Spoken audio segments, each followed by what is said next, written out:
Assalomu alaykum damaslar. 1 minut o'tkazmay turinglar. Damasi bor akalar, sizlarga zo'r ma'lumot beraman. Razval sxajdeni haqida. Videoni oxirigacha ko'ringlar, zo'r ma'lumot.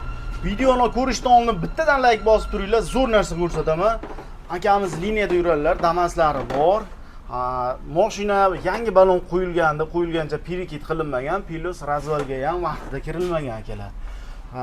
Razval tilida aytganda sxajdenisi plus 1 gradusgacha o'zgarib, baloni mana shu tashqarisi yegan holatga kelgan. Akalar, ma'lumot o'rnida aytib o'taman, razval sxajdenini vaqti har 6000 kilometrda.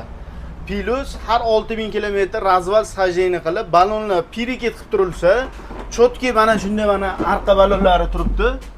Mana shu holatda turadi. Balonlari oldiniki ham xuddi shunaqa yuradi. Mana bunaqangi holatga kelmaydi akalar.